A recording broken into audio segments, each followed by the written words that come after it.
야곱과 자기들의 처자들을 태우고 그들의 가축과 가나안 땅에서 얻은 재물을 이끌었으며 야곱과 그의 자손들이 다 함께 애굽으로 갔더라. 이와 같이 야곱이 그 아들들과 손자들과 딸들과 손녀들 곧 그의 모든 자손을 데리고 애굽으로 갔더라. 아멘. 이스라엘인 야곱이 그 모든 소유를 가지고 이제 애굽으로 내려가고 있는데 브엘세바에 딱 이르렀어요. 브엘세바는 우물이에요. 맹세의 우물이라는 이름이 붙여진 곳입니다. 이스라엘 영토, 유다 영토를 할 때 항상 브엘세바에서부터 시작해서 저 위에 유브라테스 강까지 이렇게 정해요. 남쪽 끝 우물이죠. 우리나라로 말하면 진흥왕 순수비예요. 경계예요. 여러분 진흥왕이 또 광개토대왕 순수비예요. 거기다가 딱 경계를 정해놓는 것이죠. 땅 문서나 마찬가지죠. 여러분이 땅이 있으면 거기다 딱 말뚝을 박아놓잖아요. 이스라엘은 있어서 가장 중요한 것이 브엘세바 이 우물이에요. 왜요? 야곱이 브엘세바 그 우물을 파고 이름을 브엘세바라 붙였으며 전쟁 중에 이기고 양떼 소떼를 먹이며 세상 모든 사람들이 아브라함을 보면서 와 아브라함이 하나님이 살아계시구나를 인정한 우물이 브엘세바 우물입니다. 이거를 뺏겼죠. 이삭 때. 이삭이 막 우물을 뺏기고 메우고 이런 거를 파고 그랬습니다. 그때 이제 이렇게 우물을 파다 도망다니다가 또 블레셋 장군 비골과 블레셋 왕이 와가지고 아비멜렉이 와가지고 뭐라고 말합니까? 이삭아, 네 하나님께 우리가 탄복했다. 여기서 맹세하자. 그래서 브엘세바에서 맹세하고 어린 양도 주면서 계약을 맺고, 야, 이 세계 하나님이 정말 살아계시구나. 우리 이제 너 안 건들게. 여기 이 맹세의 우물을 보면은 이삭의 하나님이 지켜주는 이 땅 우리가 절대 안 건들 거야. 라고 한 곳이 브엘세바예요. 그런데 이제 야곱은 가뭄이 들어가지고 소떼, 양떼, 가축들, 가족들 다 이끌고 거지같이 이끌고 이집트로 들어가야 돼. 난민이 되는 거예요, 여러분. 전쟁 나서 쫓겨난다. 가뭄 들어가지고 이집트로 들어가는 난민이 돼야 되는데 여기서 이제 자기 정말 광개토동 순수비 같은 유다의 영역 정말 하나님께서 축복하여 주신 이 가나안 땅의 편말 같은 브엘세바에 이르니까 만감이 교체하는 거예요. 할아버지가 아브라함이 살아있을 때 야곱이 10대거든요. 할아버지로부터 들은 브엘세바 이야기. 아버지 이삭으로부터 들었던 브엘세바의 이야기. 이 언약의 땅, 이 소중한 우물, 이제 가면 언제 오나? 이제 가면은 이 우물물을 다시 먹을 수가 없는 거예요. 그리고 확신도 없어요. 분명히 아버지 이삭 때는 이삭이 이집트로 내려가려고 했어요. 가뭄 때. 그때 하나님께서 꿈에 이삭에게 나타나서 이집트를 내려가지 마라고 했어요. 그리고 이 브엘세바에서 군대장관 비골과 여러 아비멜렉 다른 이방 왕들이 이삭에게 굴복했던 곳이에요. 그 야곱이 어쩌겠어요? 이걸 가야 되나? 이거 넘어가야 되나?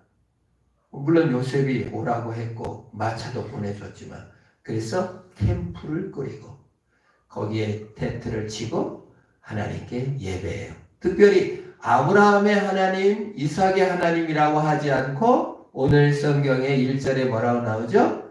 이삭의 하나님께 뭘 드렸다? 희생제사를 드렸다. 특별히 이 브엘세바는 이삭에게 있어서 큰 곳이죠. 맹세의 우물이기 때문에요. 그래서 이곳에서 예배를 드린 거예요. 하나님 어떻게 해야 됩니까? 내가 이 땅을 떠나야 됩니까? 말아야 됩니까?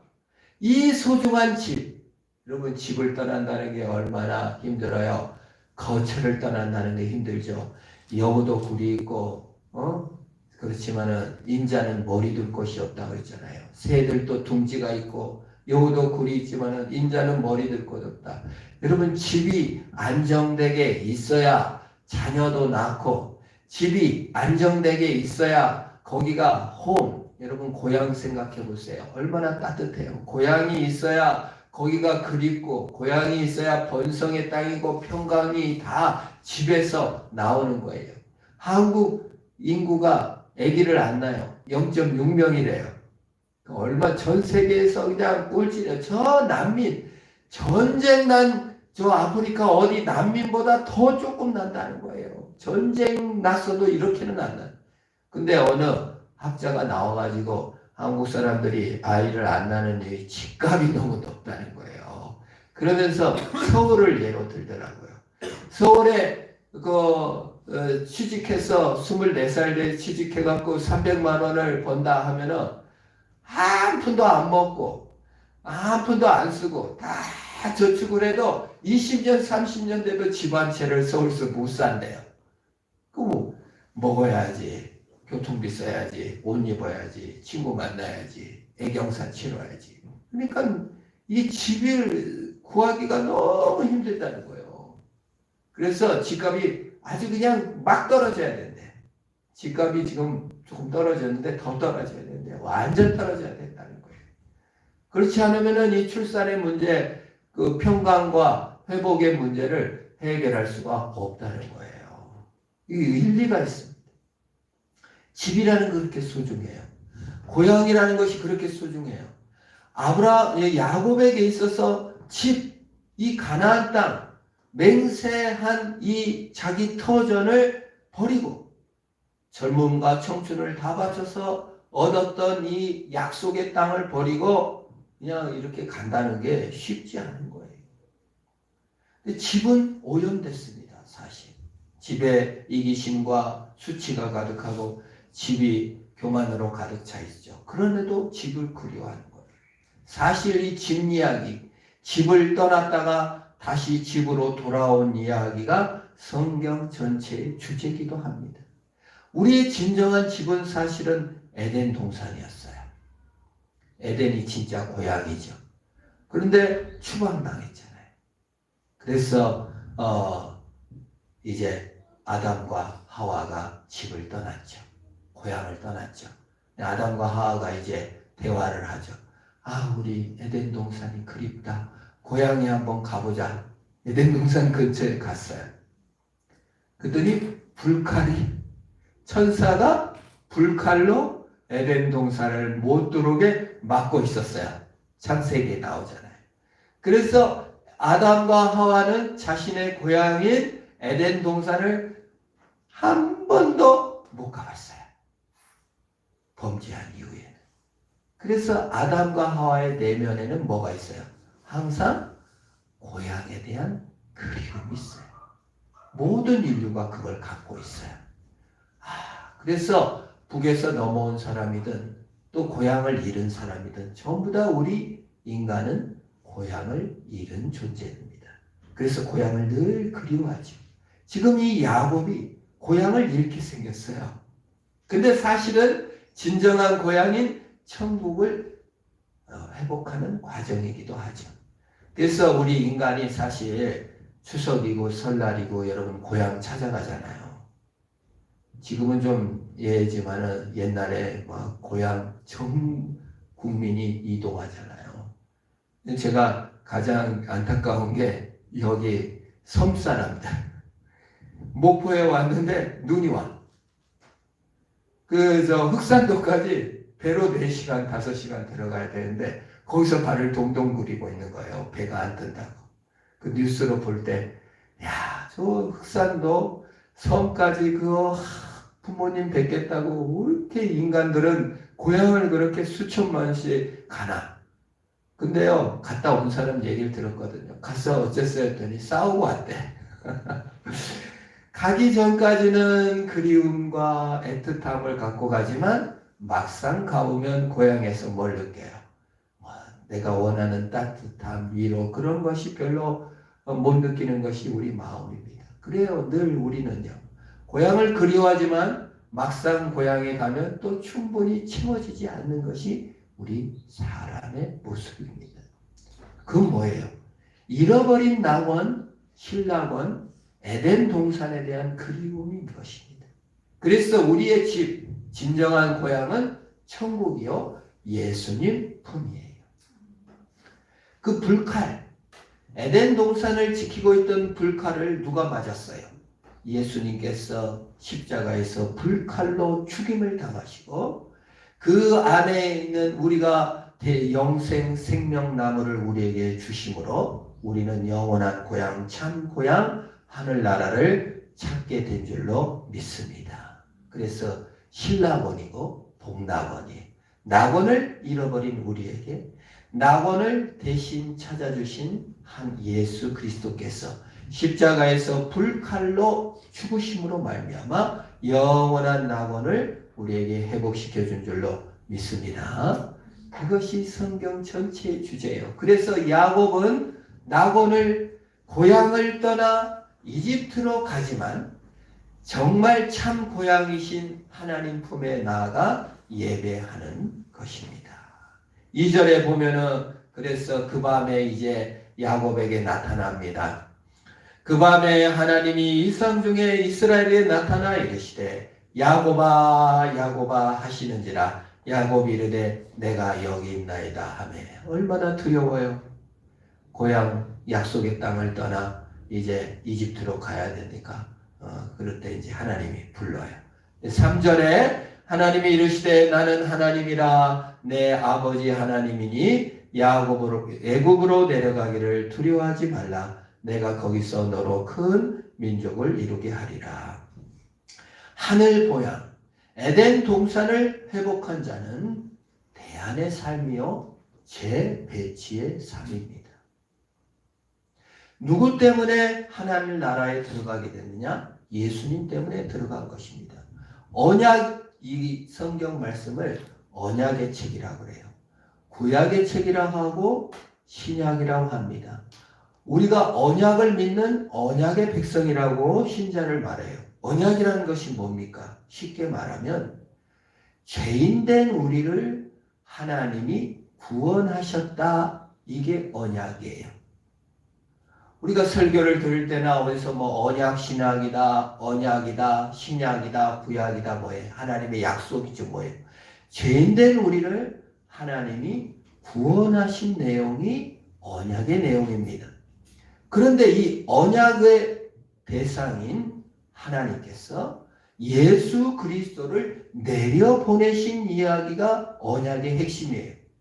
구약 전체는 예수를 내려보내겠다. 그게 언약의 첫 번이죠. 성부께서 예수를 내려보내겠다. 두 번째 언약이 뭐예요? 내려오신 예수님이 이 땅에서 산 것. 예수님이 언약에 실천하셨어요. 세 번째 언약이 뭡니까? 성령께서 언약을 적용시켜요. 우리가 예수를 믿잖아요. 오늘날. 아 그래 내 힘으로 못 살지. 하나님이 나를 구원하셨지. 죄인된 나를 사랑해 주셨지를 깨닫고 예수를 믿게 하시는 것이 언약의 성취입니다. 그래서 언약을 예정하시고 언약을 성취하시고 예수님이요. 언약을 적용시키시는 것이 성령 하나님이에요. 이 이야기가 성경 전체의 주제입니다. 그래서 사실 2절을 읽었었는데 어디 갔나요? 네. 이 하나님을 성부라 보고 야곱을 성자라 볼 때 여기가 딱 맞아떨어져요. 언약의 내용과 3절을 보겠습니다. 자, 성부께서 이르시되 나는 하나님이라 내 아버지 하나님이니 애굽으로 내려가기를 두려워하지 말라. 내가 거기서 너로 큰 민족을 이루게 하겠다. 만약에 성부와 성자가 대화를 나눈다면 성부 하나님께서 예수님에게 내려가라. 언약을 계획했으니 언약을 성취하러 내려가라. 예수님께 말했어요. 예수 그리스도께서 성부 하나님의 예정과 예언을 따라 내려왔어요. 예수님께서. 내려오셔서 언약을 성취하신 겁니다. 십자가에서 불칼로 맞아 못에 찔려 죽으심으로 언약을 성취했어요. 죄인된 우리를 구원하시는 일을 성취하셨습니다. 그래서 언약을 누가 성취했다고 그래요? 예수님이 언약을 성취한 겁니다. 그 2000년 전에 죽은 예수와 나랑 무슨 상관이 있어요? 그때 죽었는데. 그걸 상관 있게 예수의 피가 내 죄를 다 가져가셨음을 알게 하시는 것이 언약의 적용, 성령께서 하시는 내용입니다. 그래서 여기서 보여주는 것은 너희의 진정한 고향인 하늘나라가 있으니 이 가나안 땅 떠나는 것 두려워하지 말고 내가 영원한 고향으로 진정으로 너를 인도해 주겠다라는 거예요. 내가 너와 함께 해 주겠다라는 것을 약속하신 것입니다. 그래서 예수님은 대안의 삶으로 재배치로 내려오신 거예요. 내려오신 예수님을 사랑하고 믿는 것이 언약의 내용인 줄 믿으시기를 바랍니다. 그런데 예수님이 언약을 성취하는 방법이 바로 내려감입니다. 내려가라. 예수님은 부자셨습니다. 예수님은 하늘 아버지의 아들이요 온 우주 천지 만물을 가지신 분이에요. 그런데 예수님이 종이 됐어요. 그게 내려감입니다. 예수님이 가난해지셨어요. 그게 내려감입니다. 예수님이 슬픈 사람이 되었습니다. 내려감입니다. 예수님이 압제를 받으셨습니다. 내려감입니다. 그래서 우리가 예수 그리스도께서 불칼을 맞아가지고 천한 자가 되고 낮은 자가 되고 십자가의 죽음이 됨으로 말미암아 우리가 낙원을 회복하고 천국을 회복하고 죄인된 자리에서 구원을 얻게 된 줄 믿습니다. 그걸 언약의 성취라고 합니다. 예수님이 내려오셨기 때문에 그게 가능하게 돼요. 그래서 우리 예수 믿는 사람들의 가치관이 역전되는 현상이 예수 믿는 사람들에게 나타나는 거예요. 우리는 부자가 돼야 되고 성공을 해야 되고 권력을 가져야 되고 높은 자리에 되고 남보다 우월해야 된다고 믿는 가치, 세상의 거짓된 가치에 속아 삽니다. 그런데 예수 그리스도가 내려오심으로 말미암아 가치가 역전돼요. 예수 믿는 사람들이 눈물 흘린 자가 오히려 기쁨을 알게 되고 세상을 섬기고 낮아짐이 역전의 현상이 우리에게 일어나는 거예요. 그걸 대안적 삶이라고 합니다. 예수 믿는 사람들은 세상의 대안으로 존재하는 줄 믿으시기를 바랍니다. 그걸 예수 믿는 것이라고 해요. 예수 믿는 사람들은 더 이상 돈을 재배치하는 거예요. 돈이 필요 없다는 게 아니에요. 돈을 섬기는 것이 아니라는 거예요. 성공하지 말라는 게 아니에요. 성공을 더 이상 섬기지 않는 대안으로서 제시할 수가 있는 거예요. 매트리스라는 영화를 보면은 혹시 보셨는지 모르겠어요. 네오에게 나타나가지고 빨간 약하고 그 다음에 파란 약을 줘요. 그래서 자 빨간 약을 먹으면 너는 계속 이대로 살아. 그런데 이제 초록색 약을 먹으면 너가 현실을 보게 될 거야. 너는 다른 삶을 살게 될 거야 라고 합니다.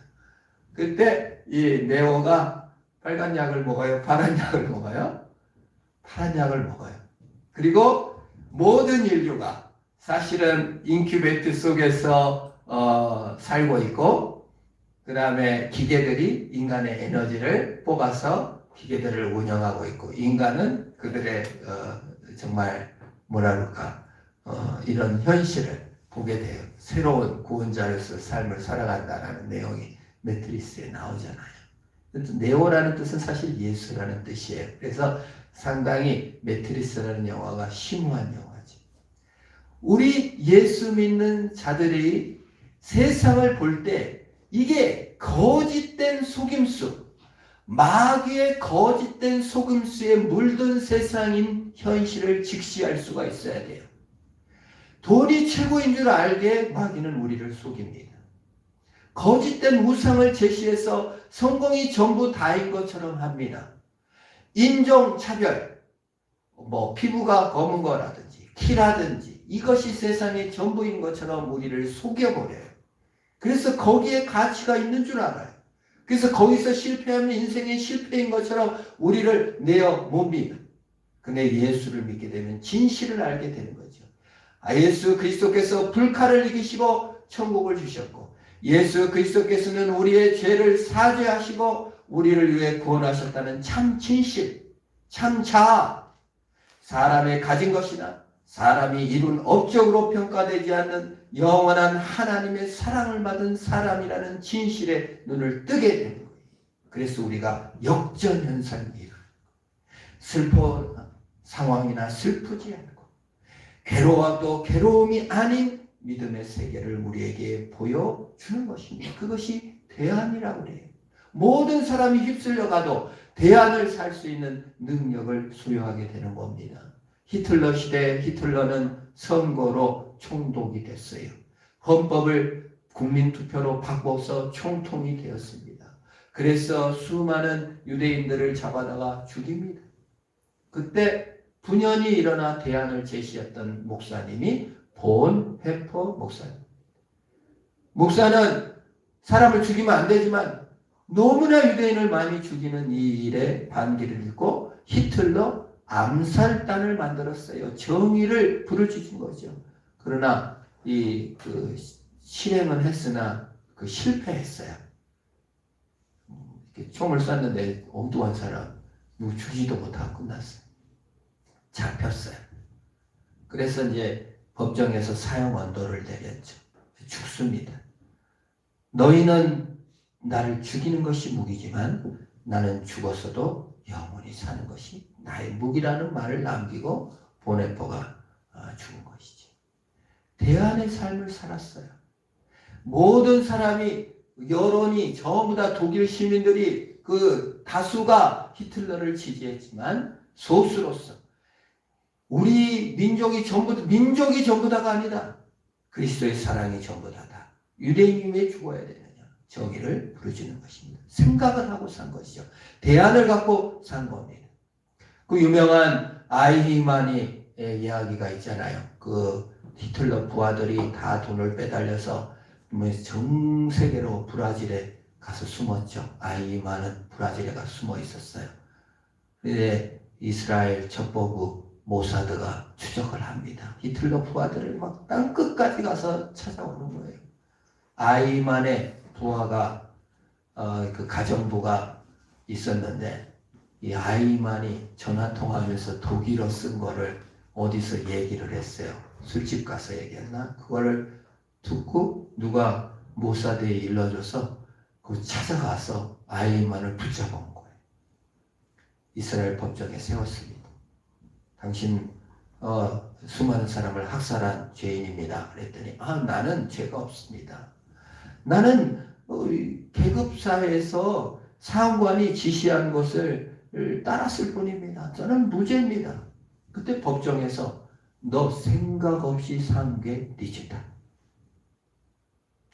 수많은 사람들을 죽여가는데도 그냥 상관이 명령했으니 나는 따랐습니다. 생각 없이 사는 게 무죄입니다. 죄입니다. 죄. 우리 예수 믿는 사람들이요. 생각 없이 살면 안 됩니다. 세상이 경쟁이 최고로 높아질 때, 세상이 정말 기득권이 난리를 칠 때, 정의가 사라져갈 때, 약한 자가 무시될 때, 인종차별이 횡행할 때, 여러분 일제 이런 사람들, 일본 사람들이 우리나라를 이롭게 했다는데 아무 생각 없이 살아남는 것은 옳지 못습니다. 또 히로부미가 우리를 살렸다는 이런 것은 있을 수 없는 것입니다. 생각 없이 산 죄가 안 되는 거예요. 그래서 예수 믿는 것은요, 대안을 제시하고 가치를 재배치해야 합니다. 여론에 따라서 그냥 선동에 따라 사는 것이 아닙니다. 히틀러 시대의 모든 목사님들이 다 히틀러를 찬동했지만 본헤퍼는 거기에 생각을 깨서 여는 인류를 죽이는 것은, 특히 유대인이라고 죽이는 것은 옳지 않다라는 것을 부르짖을 수 있었던 것입니다. 마귀는 우리가 거짓된 삶을 살도록 준동합니다. 천국을 잃어버리고 살도록 준동합니다. 야곱에게 이렇게 준동할 거예요. 너 이거 가나안 땅 떠나면 약속의 땅 저버리는 거야. 너 마귀짓 하는 거야. 아니에요. 하나님은 애굽에도 계시고 가나안 땅에도 계세요. 참 고향은 하늘 나라인 것입니다. 거짓된 주인을 재배치시키는 거예요. 거짓된 주인을 우리는 더 이상 섬기면 안 돼요. 돈이 우리의 주인이 아닙니다. 성공이 우리 주인이 아닙니다. 쾌락이 우리의 주인이 아닙니다. 하늘나라에 들어온 자는 대안을 제시하고 가치를 재배치할 수 있는 능력을 소유하는 것입니다. 왜냐하면 예수님께서 우리를 새롭게 창조해 주셨어요. 그걸 복음이라는 거예요. 새로운 질서를 부여하셨습니다. 낮아지셨습니다. 십자가에 죽어주셨습니다. 내려오셨습니다. 우리를 내려가는 걸 주저하지 않아야 돼요. 정의를 외칠 수 있어야 돼요. 아, 이거 내면 손해인데 입을 틀어 막혀도 진리가 입을 틀어 막잖아요. 말을 못하게 하잖아요. 독립운동 못하게 하잖아요. 이름을 바꿔버리잖아요. 그래도 독립운동을 했던 것입니다. 민주화 시대에 아무리 전두환이 사람을 죽이고 광주 민중을 학살해도 정의를 외쳤던 것입니다. 왜요? 참된 가치, 그거를 가졌기 때문에 그렇습니다. 그래서 독립운동 때 예수 믿는 사람들이 그렇게 많이 독립운동을 한 거예요. 민주화운동 때도 마찬가지인 것입니다. 오늘날 우리 예수 믿는 사람들은 대안을 제시하는 거예요.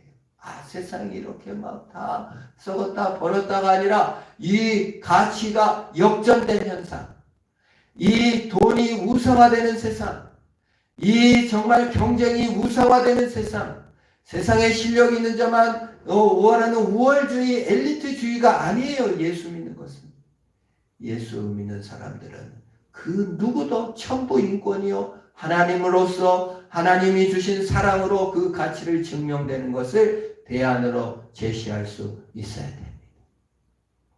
새로운 가치를 역전시킬 수 있어야 돼요. 예수 믿건 안 믿건 똑같이 돈만 좋아하고, 예수 믿건 안 믿건 똑같이 경쟁만 바라보고 살면 어떡하겠습니까? 가치를 재배치하는 것을 하나님이 우리에게 주셨던 것입니다. 우리는 하나님 앞에 설 것이며 하나님께서 나를 영원히 안아주신 천국의 가치를 갖고 애굽에 내려가는 것을 두려워하지 않는 삶, 이 땅에서 사는 것을 두려워하지 않는 역사가 있어야 될 줄로 믿습니다. 서울에서 제가 화평교회를 20년 다녀, 우리 교회도 그 교회 이름을 따라서 화평교회인데, 화평교회가 생기게 된 게 안만수 목사님 때문에 생겼는데, 안만수 목사님이 원래 40년 전에 부자 사업을 하셨어요. 그래서 40년 전에 세계 일주를 다닐 정도로 부자였어요. 그 아들 얘기를 들어보면은 집이 막 몇백 평이었다. 목회 시작하고 차가 없어지고 개가 없어지고 집이 없어졌다 하더라. 근데 이제 미국 클리브랜드 주에 가가지고 스카치 마시다가 쓰러졌는데, 미국 의사들은 어찌 냉혹한지 딱 당신 죽습니다. 그 영안실 표떼기, 그 플라스틱인지 쇠 표를 주면서 그거 준비하라고. 우리나라 의사들은 수술이 잘못되고 암이 온몸에 퍼졌어도 보호자가 이거 숨겨주세요 하면은 수술 잘 됐습니다 이렇게 말하잖아요. 미국 의사들은 아예 대놓고 곧 죽습니다. 영안실 갈 준비하세요. 얼마나 황당해요. 그래서 표를 손에 꽉 쥐고 하나님 1시간만 살려주세요 그렇게 기도를 했다는 거예요. 1시간 사니까 욕심이 생겨갖고 하루만 더 살려주세요. 하루 더 살았대요. 그럼 이제 한국 들어가서 죽게 해주세요. 그래서 막 이게 안 되니까 막 몇 번에 걸쳐서 일주일 만에 한국에 도착해서 한국에서 죽겠다고 그랬는데 또 한 달만 살려주세요 해가지고 살아나서 신학하고 목사가 되고 개척을 했다는 거예요. 그리고 그 표를 들고 다녔대. 내가 바로 1시간도 못 살 연약한 인생이구나. 하늘 영광을 위해서 인생을 보내야지. 모든 걸 버리고 신학한 얘기를 간증으로 들었습니다. 그리고 이제 암에 걸려 몇 년 전에 소천하셨지만 우리 인생도 마찬가지입니다. 사실 뭘 자부할 게 있습니까? 우리의 진실이 무엇입니까? 사실 우리가 가지고 갈 수 있는 게 뭐 있습니까? 부가 우리를 미래를 확신하게 만들어줍니까? 두려움과 근심을 없애줍니까? 우리가 뭘 가지고 갈 수 있습니까? 하나님 앞에 쓸 수 있는 유일한 것, 예수 그리스도가 우리를 사랑하시고 영원한 천국을 마련해 주셨다는 이 진실 앞에 우리는 서야 할 것입니다. 하나님은 두려워 말라 그랬어요. 야곱에게 너와 함께 할 것이고 너를 다시 올려 줄 것이다 라고 말합니다. 예수님께서도 똑같은 말을 하셨죠. 내가 승천하는 것이 너에게 위기다. 너를 내 보좌에 앉혀주겠다. 여러분, 우리는 예수님처럼 하나님 보좌 우편에 앉게 될 것입니다. 성경 예수님 뭐라고 합니까? 세세토록 왕노릇하죠. 내 주인의 즐거움에 참여하게 되리라 고 하셨습니다. 주인의 즐거움이 뭡니까? 하나님 보좌 우편에 앉아 예수 그리스도께서 세세토록 왕노릇하는 그 자리에 우리를 앉혀주실 거예요. 역전현상이에요. 가치의 재배치입니다. 하나님께서 사랑하신 그것이 나의 능력이 되어 사는 것이 신자입니다. 오늘 성경에서는 야곱이 두려워하니까 뭐라고 합니까? 내가 너와 함께 할 것이고 너를 이끌어 올릴 것이다. 오늘 우리에게도 주신 유일한 위로입니다. 돈이 나를 이끌 것이며 권력이 나를 이끌 것이며 누구 사람이 나를 이끌 것이 아니라 예수가 나를 이끌 것이며 예수 그리스도께서 나를 올려 하늘에 앉히게 될 것입니다. 이것이 우리의 대안이요 제 배치인 줄 믿으시기를 바랍니다. 그러므로 바로 임금이 한마디 한다고, 또 옆에 사람이 뭐라고 한마디 한다고 너무 낭망하고 여기서 잠시 돈을 잃은 거, 여기서 잠시 상처받은 거에 너무 신경 쓰고 인생 끝난 것처럼 할 필요가 없다.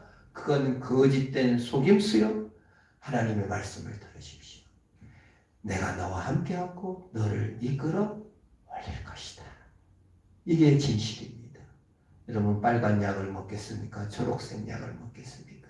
세상의 거짓된 속임수의 약을 먹고 거기에 마취되어 사는 것이 아니라 진실된 하나님의 사랑의 눈을 떠 믿음으로 승리하는 저와 여러분 되기를 주의 이름으로 축원합니다. 기도하겠습니다. 하나님 감사합니다. 영원한 천국인 하늘나라의 진실을 보고 눈을 뜨게 하옵소서. 우리에게는 대안이 있고 우리에게는 가치를 재배치할 수 있는 영광의 아버지가 계심을 믿습니다. 예수 그리스도께서 내려오셨고 예수 그리스도께서 새로운 질서를 우리에게 부여하셨으니 우리도 또한 내려가게 하시고 가치를 재배치하며 믿음의 삶을 살아갈 수 있도록 힘과 용기를 주옵소서. 예수님의 이름으로 기도합니다. 아멘. 우리 다